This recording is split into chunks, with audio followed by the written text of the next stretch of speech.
ఆంధ్రప్రదేశ్ రాష్ట్రంలో రాజ్యసభ ఎన్నికలు ప్రకటన విడుదల కాగానే అక్కడ ఖాళీ అవుతున్న 3 రాజ్యసభ సీట్లు వాటిని నింపటానికి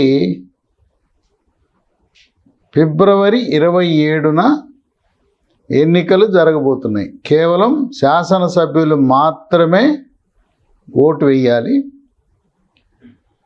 ఇది వైఎస్ఆర్సిపి పార్టీలో కలకలాన్ని రేపుతా ఉంది. ఎందుకంటే ఇప్పటికే 70 మంది ఎమ్మెల్యేలకు ఎంపీలకు స్థానచలనం బదిలీలు, అంతర్జిల్లా బదిలీ, అంతర్జోన్ల బదిలీ, అంతర్రాష్ట్ర బదిలీల వల్ల తీవ్రమైన మనస్తాపానికి గురై ఉన్నారు. ఇక వీళ్ళతో పాటు 32 మందికి అసలు సీటే లేదు. జగన్ నమ్ముకుంటే ఆయన ఆదరిస్తాడని దీంట్లో కొంతమంది వాళ్ళు కాంగ్రెస్లో పార్టీలో ఉన్నప్పుడు ఎమ్మెల్యే పదవికి రాజీనామా చేశారు. ఒకరిద్దరైతే మంత్రి పదవికి కూడా రాజీనామా చేసి జగన్ అన్న నమ్ముకుంటే ఈరోజు ఇప్పటి వరకు 32 మందిని మీకు ఎమ్మెల్యే సీట్ లేదని చెప్పి నట్టేట ముంచాడని వాపోతున్నారు. ఇటువంటి తరుణంలో 3 రాజ్యసభ సీట్లు, ఒకటి నెల్లూరు నుంచి వేమిరెడ్డి ప్రభాకర్ రెడ్డి, 2 సీఎం రమేష్ భారతీయ జనతా పార్టీ, 3వది కనకమేడల రవీంద్ర కుమార్, ఆయన తెలుగుదేశం పార్టీ. ఈ 3 ఖాళీలు వస్తున్నాయి. ఇప్పుడు తెలుగుదేశం పార్టీ వ్యూహాత్మకంగా ఎన్నికల ముందు వైఎస్ఆర్సిపి పార్టీకి చావు దెబ్బ కొట్టాలని, ఏ విధంగా బలం ఉన్నా కూడా వ్యూహము తప్పిదం వల్ల శాసన మండలిలో ఒక సీట్ను కోల్పోయి తెలుగుదేశం పార్టీ తరపున చేనేత సామాజిక వర్గానికి చెందిన పంచుమర్తి అనురాధ గెలిచిందో అదే వ్యూహాన్ని బలం తక్కువ ఉన్న వ్యూహము ఎత్తుగడతో వైఎస్ఆర్సిపికి పెద్ద షాక్ ఇవ్వాలని తెలుగుదేశం పార్టీ ఉంది. దానికి జగన్మోహన్ రెడ్డి చేస్తున్న మార్పులు, చేర్పులు, బదిలీలు, స్థానచలనాలు, సీట్లు తిరస్కరణ తెలుగుదేశం పార్టీకి పెద్ద ఎత్తున కలిసి వస్తూ ఉంది. ఒక రాజ్యసభ సీటు గెలవాలంటే ఆంధ్రప్రదేశ్ రాష్ట్రంలో 44 మంది ఎమ్మెల్యేల మద్దతు కావాలి. తెలుగుదేశం పార్టీకి 23 ఎన్నికైనా ఒక 4 బయటికి పోయారు, 4 లోపలికి వచ్చారు.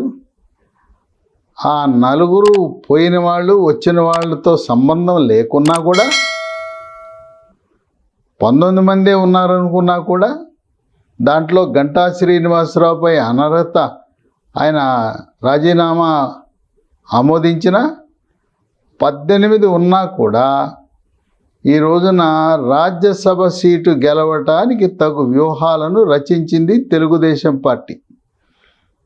చంద్రబాబు నాయుడు యొక్క 4 దశాబ్దాల రాజకీయ అనుభవం ముందు జగన్మోహన్ రెడ్డిని ఆయన కొంతమంది ఆంధ్రప్రదేశ్ ప్రజలు, రాజకీయ నాయకులు జగన్మోహన్ రెడ్డి అనుభవం సరిపోదు, ఇప్పుడు తెలుగుదేశం పార్టీ రాజ్యసభ సీటు గెలుచుకోవటం తథ్యం అని విశ్లేషకులు భావిస్తున్నారు.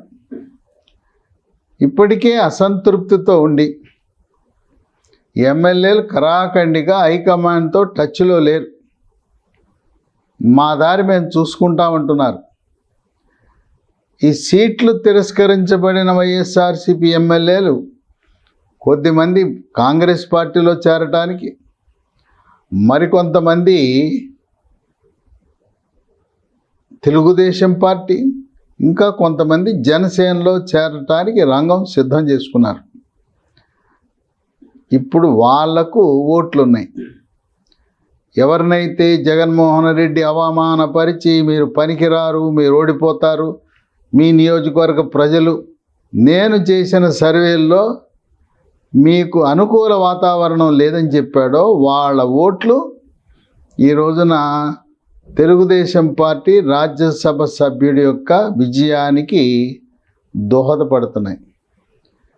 ఎవరిని పెడతారు రాజ్యసభ సీట్ కంటే 2 పేర్లు వినపడుతున్నాయి. ఒకటి మాజీ రాజ్యసభ సభ్యుడు సీఎం రమేష్. సీఎం రమేష్ పొద్దుటూరుకు చెందిన వ్యక్తి, రాయలసీమ వ్యక్తి. ఆయనకి ఎవరైతే వైఎస్ఆర్సీపీ పార్టీ ఎమ్మెల్యేలకు తిరస్కరణకు గురయ్యారో టికెట్లు, వాళ్ళందరితో కూడా సన్నిహిత సంబంధాలు ఉన్నాయి. రాయలసీమలో ఉండే 4 జిల్లాల్లో ప్రతి ఒక్కరితో కూడా ఆయన సాన్నిహిత్యం ఉండటం. తర్వాత సీఎం రమేష్ ఆయనకి పుష్కలంగా ఆర్థిక వనరులు ఉన్నాయి, ఏవి కరువు లేదు. అంతేకాకుండా ఎవరైతే వైఎస్ఆర్సీపీ పార్టీ ఎమ్మెల్యేలు ప్రస్తుతం తెలుగుదేశం అభ్యర్థికి ఓటు వేసి గెలిపిస్తున్నారో, సీఎం రమేష్ని గెలిపిస్తే సీఎం రమేష్కి చంద్రబాబు నాయుడికి ఉన్న సాన్నిహిత్యంతో వాళ్ళకి రాజకీయంగా ఉపయోగపడతాడు సీఎం రమేష్.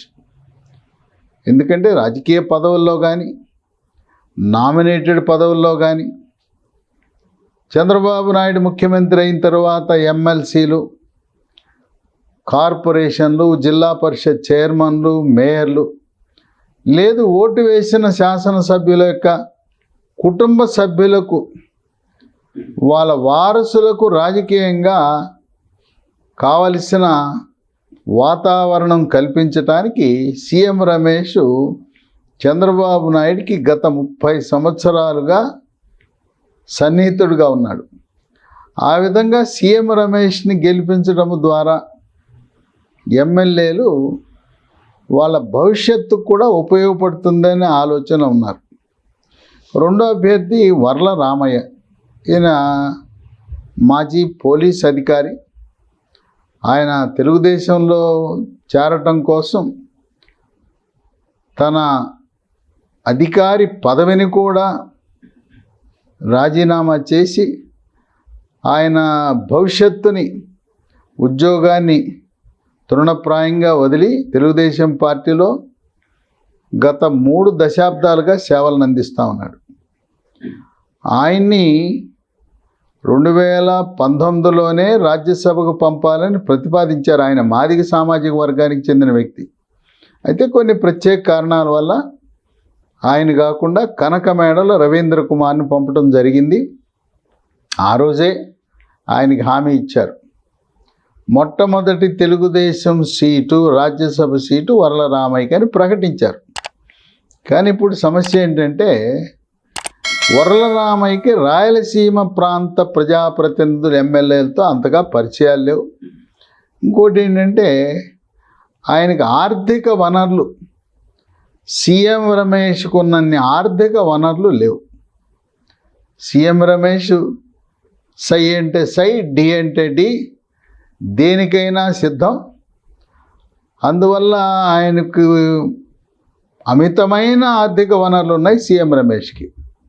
ఇంకోటి ఏంటంటే వర్ల రామయ్యకి ఇది అనిశ్చితిలో ఉన్న సీటు, సరైన సంఖ్యాబలం లేకుండా ఓడిపోయే సీటు ఒక దళితుడికి ఇచ్చాడనే ఒక భావం కలుగుతుందనే ఉద్దేశంతో తెలుగుదేశం పార్టీ ఎలాగో అధికారంలోకి వస్తాం, అధికారంలోకి వచ్చిన తర్వాత మనకి 9 రాజ్యసభ సీట్లు రాబోతూ ఉన్నాయి, వాటిలో ఒకటి రామయ్యకి ఇవ్వచ్చు, కరాఖండిగా గ్యారంటీగా గెలిచే సీట్ ఇద్దాం.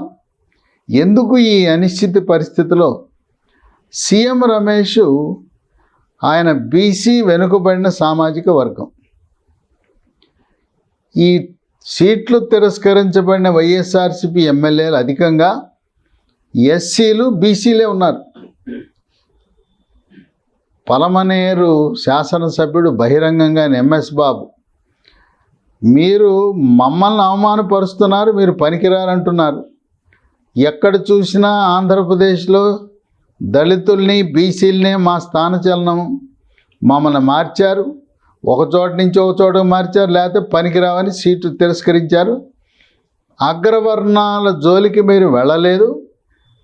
మా యొక్క సామాజిక వర్గాన్ని అవమానపరుస్తున్నారు మీరు, బీసీలను ఎస్సీలని బహిరంగంగానే పత్రికాముఖంగా ఎంఎస్ బాబు వైఎస్ఆర్సిపి పార్టీని విమర్శించడం జరిగింది. కనుక దాదాపుగా సీఎం రమేష్ అంటే ఆయన త్యాగం, ధైర్యం చేసి ముందుకు దిగుతున్నాడు. అందువల్ల ఆయన్ని రేసులోకి పంపి ఈ రాజ్యసభ సీట్ని ఎలా అయినా కైవసం చేసుకోవాలని ప్రయత్నాలు చేస్తుంది తెలుగుదేశం పార్టీ. ఇప్పటికే సీటు తిరస్కరించబడిన కొంతమంది ఒక జాబితా సిద్ధమైంది. ఆ వైఎస్ఆర్సిపి నాయకులను సంప్రదించడానికి ఆ పార్టీలోనే కొనసాగుతూ ఆ పార్టీలో ఉన్న సీనియర్ నాయకులు ఉన్నారు. కొలుసు పార్థసారథి మాజీ మంత్రి, ఆనం రామనారాయణ రెడ్డి, ఇలాంటి సీనియర్ నాయకులను రంగంలో దింపి వాళ్ళ ద్వారా సమన్వయం చేసి కావలసిన 44 ఓట్లు, ఇంకొక అవకాశం కూడా ఉంది, 44 దాటే అవకాశం కూడా ఉంది, సాధించాలని, ఎట్టి పరిస్థితుల్లో రాజ్యసభ సీటు గెలవాలనే కృతనిశ్చయంతో తెలుగుదేశం పార్టీ ఉంది. ఇక వైఎస్ఆర్సిపి పార్టీ 3 అభ్యర్థుల్ని ఖరారు చేసింది. చిత్తూరు శాసనసభ్యుడిగా ఉన్న ప్రస్తుత ఆరణి శ్రీనివాసులు, బలిజ సామాజిక వర్గం. తర్వాత జగన్మోహన్ రెడ్డి బాబాయ్ వైవి సుబ్బారెడ్డి, పాయికరావుపేట శాసనసభ్యుడు దళిత సామాజిక వర్గం గొల్ల బాబురావు. ఈ ముగ్గురులో ఎవరు బలి పశువు కాబోతున్నాడు? ఒకవేళ గొల్ల బాబురావు కానీ ఆరణి శ్రీనివాసులు కానీ ఓడితే రాబోయే శాసనసభ ఎన్నికల్లో దాని ప్రభావం పడుతుంది. ఒక బీసీని ఒక ఎస్సీని బలి పశువు చేశారనే విమర్శలు వస్తాయి. కనుక వైవి సుబ్బారెడ్డి నిన్న మొన్నటి దాకా టీటీడీ బోర్డు చైర్మన్గా అన్నీ అనుభవించాడు. కనుక ఆయన్ని ఒకవేళ ఓడినా వైవి సుబ్బారెడ్డికి తక్కువ ఎమ్మెల్యేలను కేటాయించి బీసీ ఎస్సీ 2 అభ్యర్థులు తప్పనిసరిగా గెలిచే విధంగా వ్యూహరచన చేయవలసిన అవసరం ఉంది, అగత్యం ఉంది. వాళ్ళిద్దరిలో ఎవరు ఓడినా, బీసీ ఎస్సీ అభ్యర్థుల్లో ఎవరు ఓడినా అది వైఎస్ఆర్సిపి పార్టీ ఓట్లకు తీవ్రమైన గండి పడుతుంది. కనుక ఓడిపోయే అభ్యర్థి ఎవరంటే వైవి సుబ్బారెడ్డి కాబోతున్నాడని విశ్లేషకులు భావిస్తున్నారు.